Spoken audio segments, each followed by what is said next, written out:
Nah, hari ini percaya bahwa saya akan berkhotbah tentang bagaimana cara mengatasi ketakutan. Ada banyak orang ketakutan hari-hari ini, sampai beberapa ibu-ibu kalau konseling itu sudah bawa segegam obat penenang segini saudara. Sampai saya bilang, Bu, ini obat apa?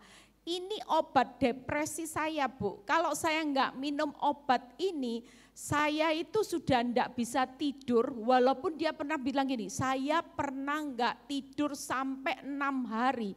Itu enggak bisa ngantuk, Bu Eli. Saya berusaha minum obat tidur pun itu sulit untuk menenangkan pikiran saya.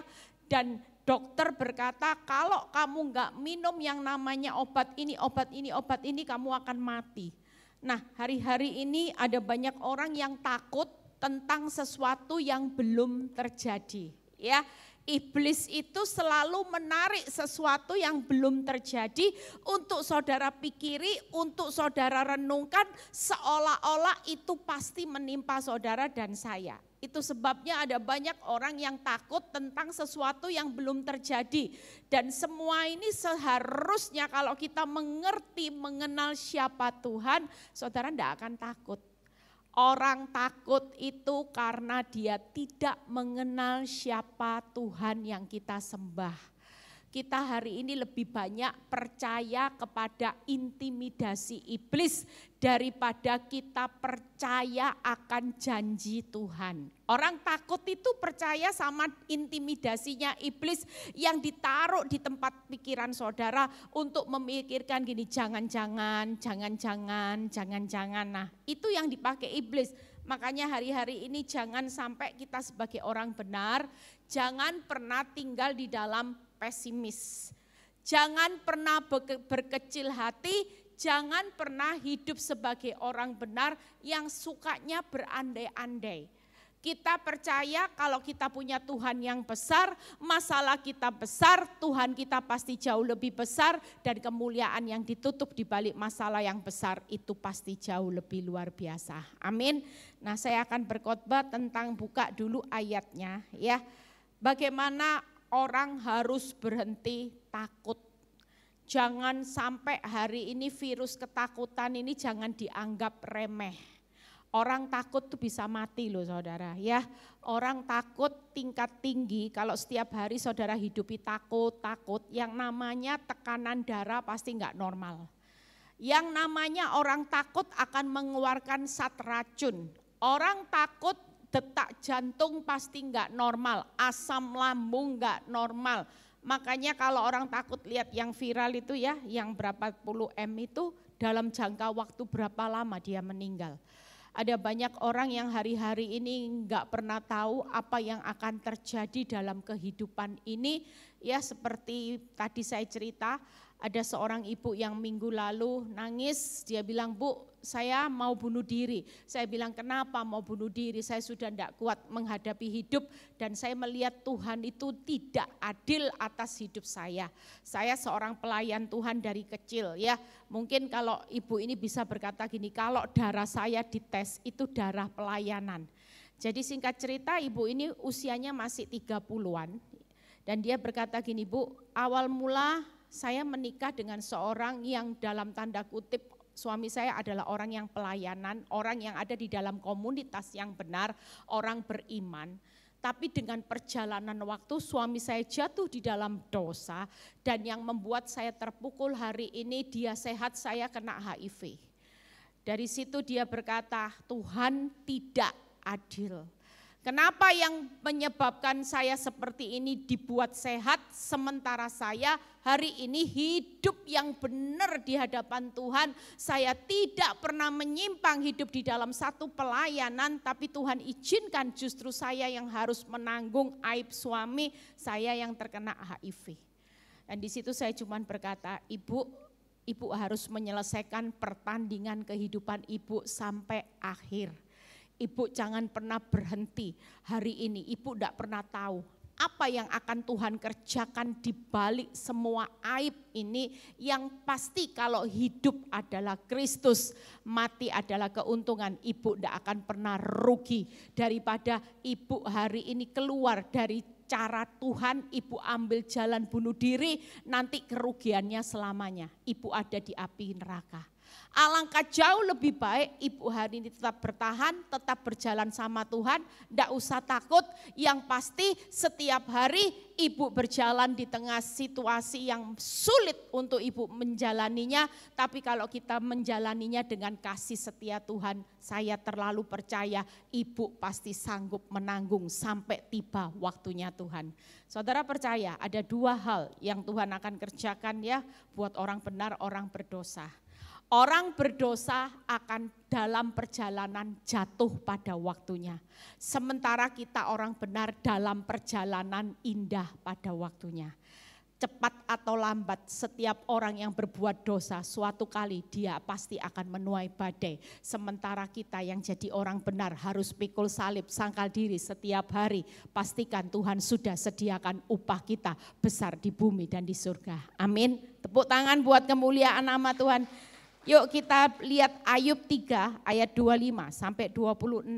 Apa yang perlu kita hari ini, jangan pernah takut. Kenapa sih orang itu kalau takut, ini yang saudara, kalau saudara mulai hidup dalam takut, ingat perkataan di Ayub 3 ayat 25 sampai 26. Karena yang kutakutkan itulah, apa saudara, yang menimpa aku, dan yang kucemaskan itulah yang mendatangi aku. Aku tidak mendapat ketenangan dan ketentraman, aku tidak mendapat istirahat, tetapi kegelisahanlah yang timbul. Jadi sekali lagi, takut itu tidak punya yang namanya sesuatu yang positif. Tapi kalau saudara percaya sesuatu yang saudara percayai bersama Tuhan, itu pasti akan Tuhan genapi.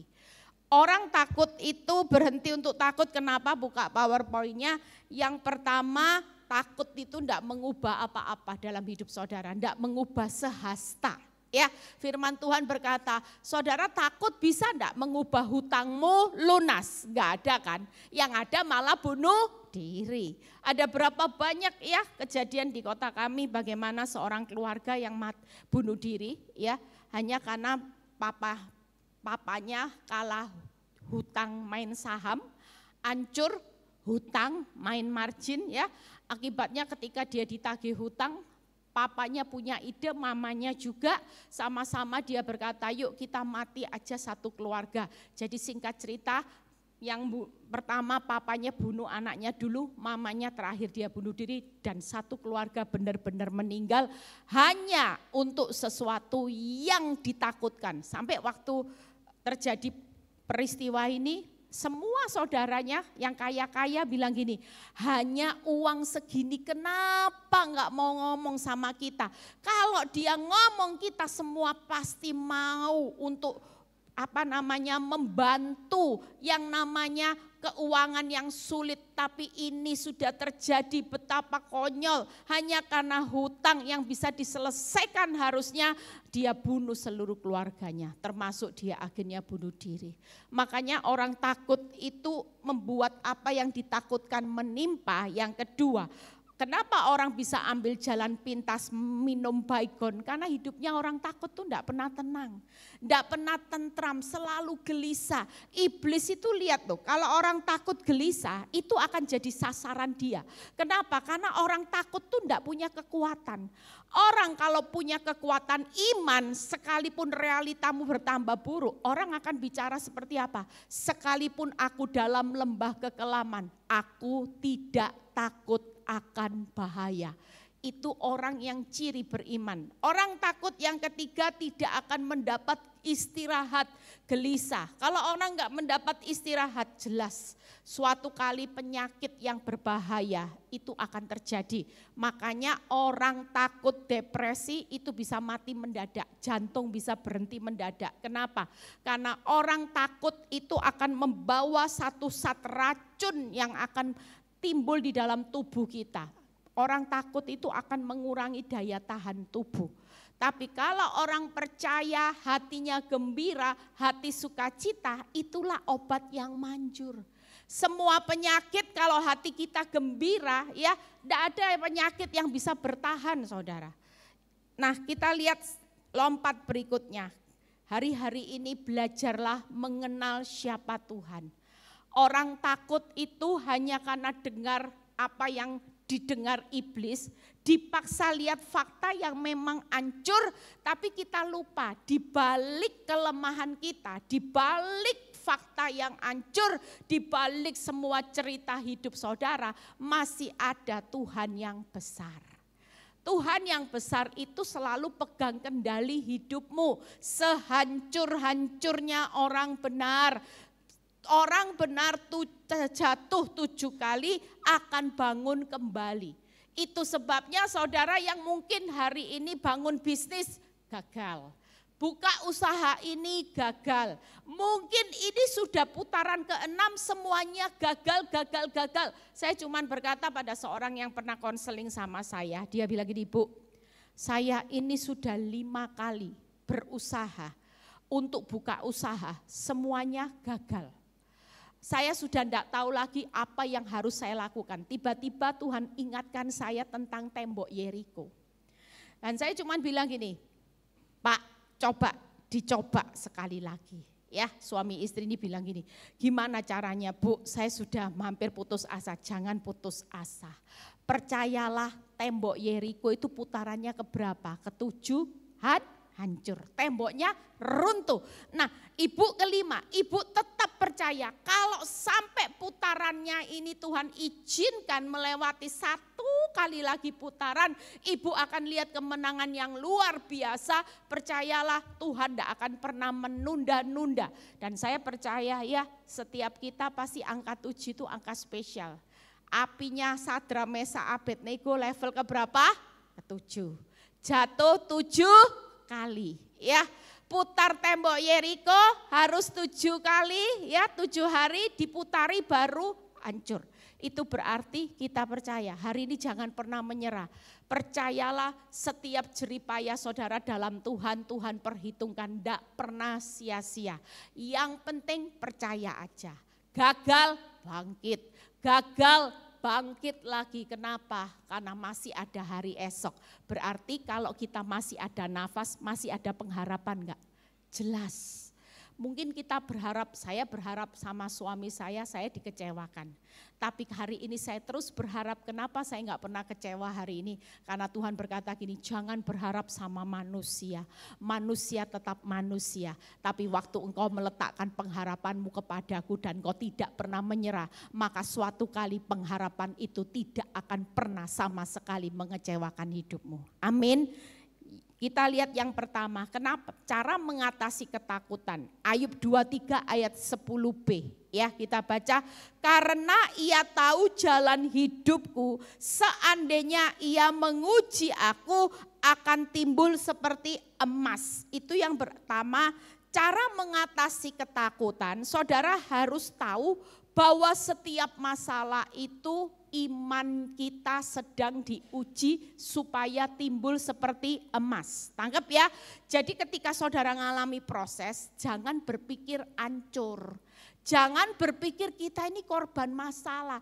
Dulu banyak ibu-ibu yang stres. Kenapa? Karena tiap kali suami bermasalah dia bilang gini, Bu, saya ini korban salah kawin, Bu Eli. Salah milih. Dulu pacar saya yang lama-lama sekarang sukses, Bu Eli. Saya pilih-pilih, ternyata pilihan saya pilihan yang bongkeng ini, Bu Eli. Salah, Bu Eli, salah kawin. Enggak ada yang semua yang terjadi itu saudara salah menikah. Saya cuma berkata, Bu, kita bukan korban masalah. Kita bukan korban dari suami yang bermasalah atau korban istri yang bermasalah. Tapi belajarlah seperti seorang Ayub. Ayub itu sudah hidupnya luar biasa. Kalau perkara hidup saleh, dia sudah STMJ. Saleh, takut Tuhan, menjauhi kejahatan, jujur. Ya, Ayub itu sudah STMJ, lengkap saudara. Tapi apakah hidupnya enggak berproses? Bonyok saudara. Tapi cara mengatasi ketakutan yang luar biasa, saya belajar dari seorang Ayub. Ayub itu tahu Ini cuman ujian supaya timbul seperti emas.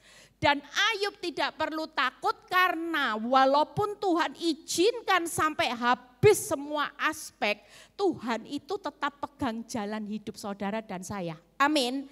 Jadi kita tidak perlu takut.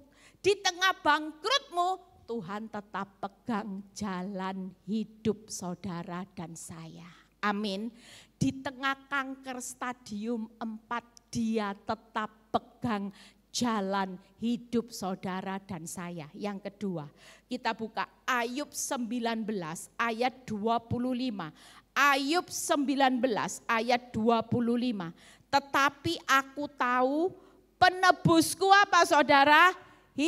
Hidup. Dan apa saudara? Akhirnya ia akan bangkit di atas debu. Saudara dan saya kalau tahu penebus kita hidup, kira-kira saudara takut enggak?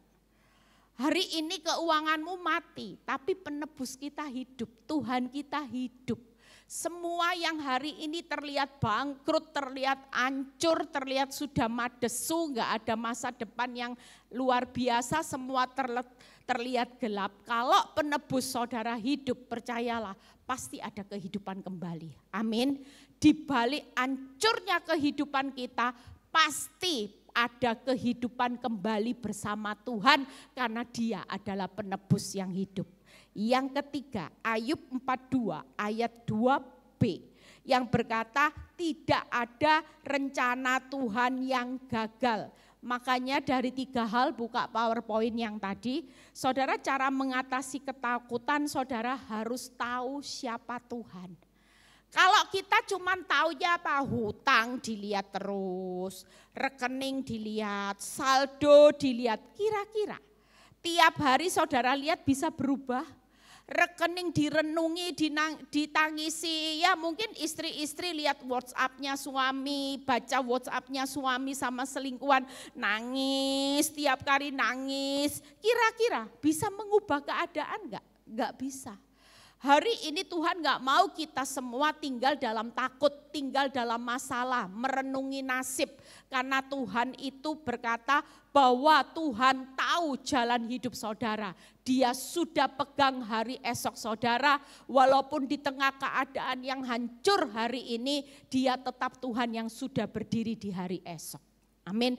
Nah 3 hal, yuk kita belajar hari ini. Setiap masalah itu bukan bencana, masalah itu bukan malapetaka, tapi katakan masalah itu berkat buat aku. Amin. Orang beda loh, cara pandang waktu saudara menghadapi masalah dengan cara pandang waktu saudara berpikir masalah itu berkat dan masalah itu malapetaka. Saudara percaya pengharapan saudara akan hari ini orang yang melihat masalah itu malapetaka pasti terpuruk hidupnya. Tapi kalau melihat masalah itu adalah berkat di tangan Tuhan, saudara pasti jalaninya dengan semangat. Tangkap ya, seperti saya kemarin doakan seorang ibu, seorang yang sukses kaya, dia baru beli rumah yang mewah ya, rumahnya besar saudara, luar biasa. Dan saya lihat ibu ini sukses ya, kerjanya memang seorang yang luar biasa, bahkan dia itu otaknya, pikirannya itu pintar, sekolahnya pintar sekali. Dan satu kali ketika dia sukses, dia bisa baru beli rumah yang besar, rumahnya itu luar biasa. Kita semua waktu dia beli rumah ya, semua orang di sekitarnya bilang gini, wih ini orang-orang yang benar beruntung ya, bisa beli rumah yang besar di tengah masa krisis. Orang sudah mulai nggak bisa beli rumah, jual rumah, dia malah beli rumah yang sangat besar ya. Dan sebelum rumah itu ditempati, dia mau mengadakan pesta yang namanya mau undang-undang orang. Satu kali dia check up ya, sebelum itu dia check up ke dokter dan dinyatakan dia hari itu dokter berkata ada satu pemeriksaan di bagian mananya dan dokter berkata bahwa dia sudah terkena kanker stadium 4 dan ini jenisnya ganas. Sewaktu-waktu ini bisa merenggut nyawanya. Dan di situ dia tahu uang banyak tidak ada artinya. Dan dia berkata gini, kalau boleh milih, saya lebih baik milih sehat daripada dikasih rumah mewah yang mahal tapi plus ada penyakit kanker. Tangkap ya, dia bilang gini, kalau suruh milih dua antara rumah yang mewah, yang besar, dan salah satunya adalah penyakit kanker, saya jujur saya pilih saya hidup sehat walaupun saya tidak menikmati rumah yang besar. Dan dia cerita, apa artinya rumah besar saya nggak bisa makan. Saya lihat ya, waktu dia ngomong, dia bilang gini, saya mau makan aja 1-2 sendok sudah mual. Ini sudah tidak bisa telan lagi. Makanan favorit dia walaupun kesukaan dia biasanya dia waktu makan itu pun sudah tidak ada nafsu makan. Belum lagi di kemo rontok rambutnya sampai botak saudara. Belum lagi yang namanya jari-jari kukunya sampai hitam. Semua ini hitam-hitam semua. Wajah itu berubah dari yang tadinya muda, cantik ya, yang lah seperti ibu-ibu yang bagaimana ya, ibu-ibu sosialita yang benar-benar trendy gaya bajunya. Hari itu cuman bisa pakai apa? Daster baju tidur piyama. Yang longgar-longgar, rambutnya sudah botak, ini semua hitam, enggak pakai lipstik, enggak dandan, sampai kelihatan usianya tua saudara, dari usianya. Kira-kira hidup ini makanya daripada penuh ketakutan, mulai hari ini yuk kita sebagai anak Tuhan kita harus tahu, kalaupun kita ditimpa masalah jangan pernah takut, jalani realita kehidupan bersama Tuhan. Yang pasti hidup ini iman kita sedang diuji supaya kita semua timbul seperti emas. Yang kedua, saudara jangan tahu semua hutangmu, tapi harus tahu bahwa di balik hutangmu yang besar, di balik kanker, di balik malapetaka yang menimpa saudara dan saya, kita punya penebus yang hidup. Dan yang ketiga, kita harus tahu di balik rencanamu yang kacau balau, rencana Bu Eli saya mau membangun rumah tangga, ternyata rumah tangga saya hancur. Saya mau membangun rencana investasi pabrik, ternyata waktu pabrik berdiri pandemi terjadi, saya bangkrut. Bukan hanya bangkrut Bu Eli, bangkrut, semua aset. Saya punya satu jemaat yang semua asetnya disita bank, itu pun tidak bisa nutupi hutang. Dari dia punya 8 pabrik. 8 pabrik belum lagi rumah mewah, semua itu disekolahkan. Dan hari ini dia enggak punya satupun rumah saudara. Pabrik sudah ditutup semua, aset sudah disekolahkan, bank disita, dilelang semuanya karena dia sudah tidak bisa bayar bunga. Perusahaan sudah berhenti di masa pandemi dan dia berkata, Bu Eli, dari orang yang punya rumah mewah, pabrik, mobil mewah, hari ini saya tidak punya apa-apa. Ini pun kalau disita semua aset saya masih minus. Karena bunga berbunga itu yang membuat kami hari ini benar-benar hancur. Dari situ dia belajar untuk bertahan. Saya cuma bilang waktu itu sama istrinya, saya bilang kamu sebagai tiang penolong, kamu jangan pernah menyerah. Suamimu sudah tidak bisa lagi dikasih tahu karena orang kaya kalau sudah jatuh miskin. Mental seorang suami itu sudah down. Ya, suaminya cuma di kamar mengurung diri, enggak mau ngapa-ngapain, kerja juga enggak mau, katanya malu, disuruh apapun enggak malu. Akhirnya saya bilang, kamu istri ambil tongkat. Karena kamu adalah pewaris kasih karunia. Hari ini imam enggak bekerja, tapi kamu sebagai penolong, penopang buat rumah tangga, pendoa, pewaris kasih karunia, kamu ambil tongkat. Kamu mulai berdoa, kamu mulai melangkah, tanya sama Tuhan, Tuhan engkau enggak akan menutup jalan hidupku selama-lamanya. Kalau ini memang ujian untuk memurnikan imanku dan aku tahu bahwa engkau Tuhan yang baik, percayalah, kamu pasti mampu. Dan singkat cerita ketika dia mulai ambil tongkat imam suaminya, dia mulai berdoa sama Tuhan. Tuhan, apa yang saya bisa kerjakan? Saya mau membantu suami saya untuk bekerja. Tidak lama kemudian ada beberapa supplier yang datang. Ya, makanya kuasa doa orang benar itu besar kuasanya. Hanya dengan kekuatan doa dia bilang gini, Bu, di zaman sekarang mimpi enggak dikasih kepercayaan di tengah bangkrut, enggak usah investasi modal, dia kasih kepercayaan untuk jalankan satu proyek ini yang enggak perlu saya bayar dulu, nanti sudah laku berapa baru kita beri-berian komisi. Dan lewat kepercayaan itu hari ini dia bisa bertahan dan dia bisa hari ini menyekolahkan anaknya ke luar negeri. Tepuk tangan buat kemuliaan nama Tuhan. Kalau Tuhan mau tolong saudara itu cuman balik telapak tangan. Tapi masalahnya Tuhan gak mau saudara tinggal dalam masalah. Orang tinggal dalam masalah itu meragukan Tuhan. Kita harus berdiri seperti Ayub, kita harus tahu Tuhan ini cuman ujian. Yang nanti aku harus punya iman di atas rata-rata, gak bisa imanku hanya dengan melihat. Tapi imanku percaya yang tanpa melihat, dan aku harus percaya bahwa aku punya penebus yang hidup di tengah matinya usahaku. Dan aku tahu bahwa ketika rencanaku hancur, rencana Tuhan di depan gak pernah hancur. Tangkap saudara. Waktu kita tahu kita akan bangkit hari ini. Kita akan mengatasi ketakutan, jalani aja, gak usah takut. Nah kita lihat satu persatu. Bagaimana Ayub yang hari itu berkata imannya diuji. Yang pertama yuk kita lihat. Bagaimana Ayub 23 ayat 10 itu kita buka aja PowerPoint-nya. Apa sih tujuan Tuhan menguji? Yang pertama iman diuji itu supaya makin dimurnikan seperti emas. Kenapa Tuhan perlu menguji iman saudara? Supaya saudara makin mengenal Tuhan. Di Ayub 42 ayat 5. Hanya dari kata orang saja aku mendengar tentang engkau. Tetapi sekarang mataku sendiri memandang engkau. Artinya gini, jangan sampai saudara kenal Tuhan itu hebat dari kesaksiannya orang lain. Saudara lihat Tuhan hebat karena saya sudah bersaksi. Saya bangkrut dipulihkan Tuhan.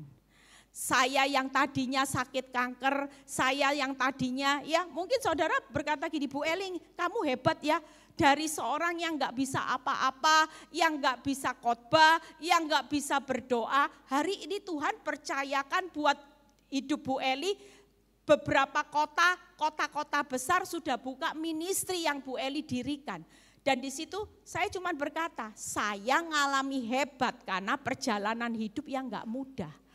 Apa yang diproses dengan Tuhan itu membuat iman saya timbul seperti emas. Setelah saya timbul seperti emas, saya makin mengenal Tuhan. Dan yang ketiga, makin alami Tuhan secara nyata yang berkata, Tuhan memberkati Ayub dalam hidupnya yang selanjutnya lebih daripada dalam hidupnya yang dahulu. Pastikan nanti di depan saudara percaya hari ini kita akan mengalami Tuhan sendiri, jangan dari kata orang. Kalau saudara tiap kali nyanyi betapa hebat, betapa luar biasanya Tuhan, kira-kira Tuhan itu bilang gini, sungguh nyanyi pujian ini ngomong aku hebat, coba aku uji. Ya, kalau dalam keadaan zona nyaman, toko rame, usaha rame, kantong lancar semua, ngomong Tuhan hebat gampang enggak saudara? Gampang. Makanya waktu kita berdoa, Tuhan engkau Tuhanku yang hebat, Tuhanku yang dahsyat, Tuhan izinkan terjadi proses. Tuhan mau lihat, waktu engkau ngalami keadaan yang sulit, dari mulut kita bisa ngomong enggak, Tuhan itu tetap hebat. Saya bisa ngomong hari ini Tuhan saya, yang saudara saya dan sembah hebat. Itu karena saya sudah yang namanya ngenal Tuhan sendiri. Saya juga ngalami Tuhan itu secara nyata, bukan dari kata orang. Kenapa saya mau capek? Capek loh saudara ya. Orang bilang gini, Bu kamu ini kok capek sih. Lebih baik teman saya bilang gini, ayo kita jalan-jalan. Kamu sekarang sudah enggak pernah lagi loh sama kita. Ayo penawaran banyak saudara. Ada yang ajak saya pergi ke sana, ke sini untuk shopping, healing. Ya semua kalau lihat penawaran siapa yang enggak kepingin. Tapi jujur Kenapa saya bisa tetap konsisten melayani Tuhan sampai hari ini? Saya tidak pernah kejar target apapun. Kenapa? Karena saya sudah mengenal dan alami Tuhan secara nyata. Dan hari ini saya bisa berkata, saya jatuh cinta kepada Tuhan karena saya melihat pemeliharaan Tuhan yang luar biasa di masa-masa saya mengalami keadaan yang benar-benar terpuruk. Orang lain tidak bisa tolong saya. Tapi Tuhan yang hebat itu saya alami, saudara. Saat saya dalam keadaan terpuruk, jujur saya sering kesaksian, orang itu sampai enggak percaya. Masa Bu Eli, sungguh. Saya waktu ngalami proses pertama kali 14 tahun, 15 tahun yang lalu. Orang pikir saya hebat, enggak, saya ngalami titik nol. Saya itu seorang istri yang enggak bisa kerja, enggak pernah kerja, otaknya bodoh, ya. Tidak punya pengalaman kerja dan orang tahu hari itu pikir, saya bilang ini, saya sudah tidak bisa apa-apa, saya di titik nol, ya. Suami meninggalkan saya, anak masih kecil-kecil, saya nggak punya aset atas nama saya, nol saudara. Saya di titik nol yang saya kalau lihat hari esok saya itu semua gelap. Semua bilang madesu, masa depan yang suram. Kalau diukur dari kemampuan saya jelas, hancur. Makanya orang tanya, Bu waktu ngalami keadaan terpuruk, Ibu kepingin mati enggak? Oh jelas. Saya sering bilang sama Tuhan gini, Tuhan mati aja Tuhan. Buat apa hidup kayak seperti ini? Tuhan percayakan belum lagi penghakiman buat hidup saya. Ketika saya awal ya, saya mendirikan Victory 2 tahun masih aman. Semua baik. Semua baik, rumah tangga baik, keuangan baik. Tapi setelah 2 tahun, waktu Victory mulai mengalami progres dan hidup saya mulai berubah. Saya tahu Tuhan tidak izinkan saya dipanggil ibu gembala, tapi kelakuan saya katanya amit-amit. Ya, saya dulu terkenal seorang ibu yang sombong. Saya terkenal seorang ibu yang angkuh, yang suka maki orang. Dari situ saya mulai belajar berubah. Karena setiap orang sudah mulai panggil saya ibu gembala, tapi orang di luar mulai mengatakan ibu gembala model apa. Tidak ada baik sih baik, tapi kelakuannya amit-amit. Nah ini jangan sampai ya. Baiknya kita baik yang tulus, jangan baik amit-amit. Nah ini tidak benar saudara ya. Sekali orang berkata baik, baik luar dan dalam, bukan baiknya amit-amit. Di situ waktu tahun kedua saya diproses habis-habisan sama Tuhan. Dan di situ saya dalam keadaan yang benar-benar nol saudara. Saya sudah tidak tahu menjalani hidup itu seperti apa. Saya tidak tahu 3 anak saya itu seperti apa karena mereka masih kecil.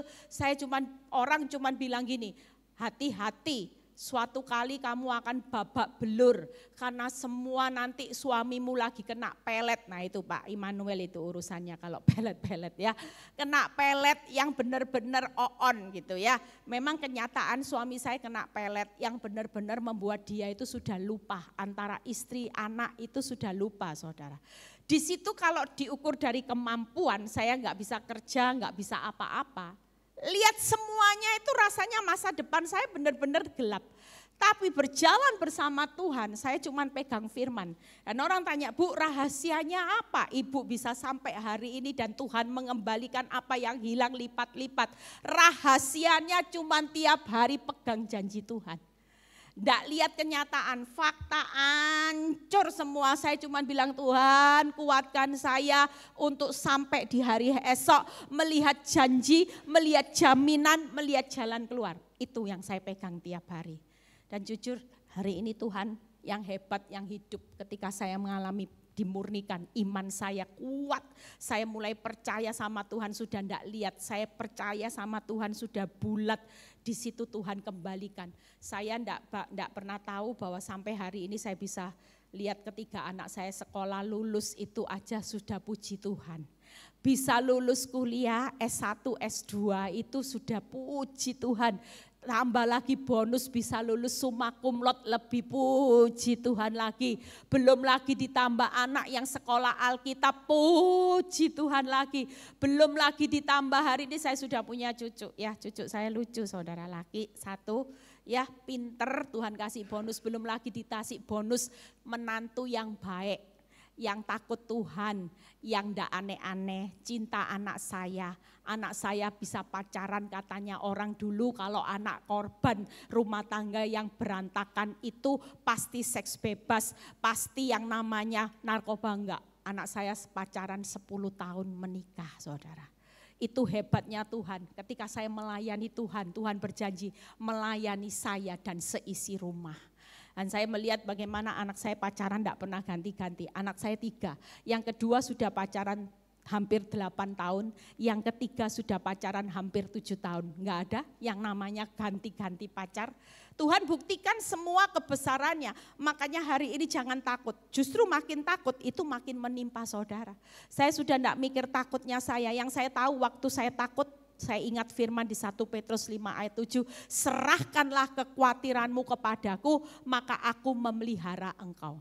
Di situ saya berjalan dalam pemeliharaan Tuhan dari hari ke hari, tahun ke tahun. Dan saya melihat Tuhan tidak pernah meninggalkan hidup orang yang percaya kepadanya. Amin. Yang kedua, yuk bagaimana kita lihat penebus yang hidup, buka aja PowerPoint-nya. Nanti kita baca karena waktunya ya sudah semakin terus. Saya juga mau sebentar lagi. Nah, penebus yang hidup, kalau saudara lihat di Ayub 2 ayat 6 berkata, maka firman Tuhan kepada iblis, nah ia dalam kuasamu, hanya sayangkan nyawanya. Artinya gini, apapun yang terjadi semua itu dalam kedaulatan Tuhan. Iblis diizinkan Tuhan ditarik pagar kasih karunia dalam keuangan, penyakit, anak-anak. Tapi satu hal, Tuhan tetap pegang hidup Ayub. Amin. Hari ini sehancur-hancurnya keuanganmu, dia tetap pegang hidup keuanganmu. Sehancur-hancurnya rumah tanggamu, dia tetap pegang hidup rumah tanggamu di hari esok. Bahkan Tuhan berkati, aku akan mengembalikan semuanya pasti lipat. Amin, itu kedaulatan Tuhan. Yang kedua, kalau Tuhan penebus yang hidup, maka Tuhan menetapkan langkah kita karena ia tahu jalan hidup saudara. Percayalah, setiap jalan hidup saudara dari hari ke hari dia sudah menetapkan. Tuhan menetapkan langkah-langkah orang yang hidupnya berkenan kepadanya.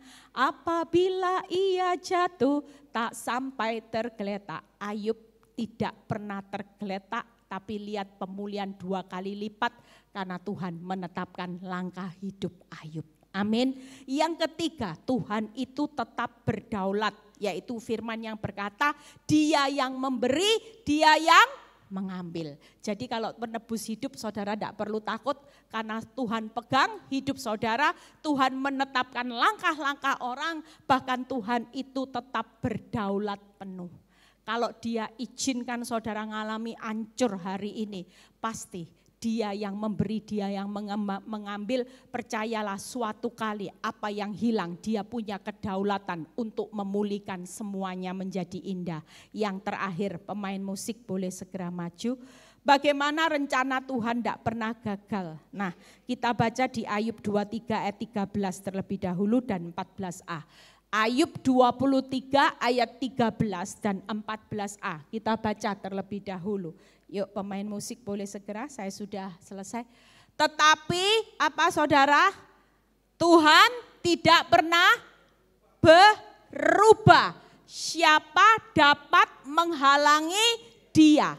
Apa yang dikehendakinya dilaksanakannya juga. 14, kita baca 14a.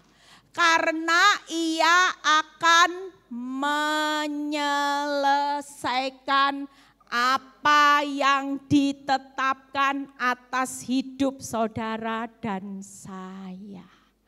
Itu sebabnya hari ini siapa yang rencanamu lagi hancur kacau balau. Bu, rencana bisnis saya hancur. Bu, rencana investasi saya hancur. Pastikan saudara tidak perlu takut. Rencana kita bisa hancur, tapi rencana Tuhan tidak pernah hancur atas hidup manusia, atas hidup orang benar. 3 hal, Tuhan tidak pernah berubah, Tuhan tidak bisa dihalangi. Sekalipun ada banyak tangan berusaha menjatuhkan hidupmu, kita cukup satu tangan Tuhan yang tidak bisa dihalangi oleh apapun juga. Dia pasti akan mengangkat tangannya untuk mengangkat saudara kembali. Amin. Jadi jangan takut ya. Yang ketiga tadi apa saudara? Tuhan pasti menyelesaikan ketetapannya ya. Tidak mungkin dia tidak menyelesaikan. Pasti kalau dia punya janji pemulihan, dia pasti selesaikan semuanya. Amin.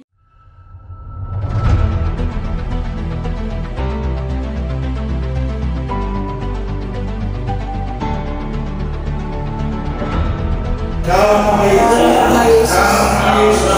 dalam nama Yesus, setiap hidup perdukunan dari Tuhan tidak berlaku lagi. Hari ini Kau melepaskan cengkraman, Kau tidak berhak atas roh jiwa tubuhnya.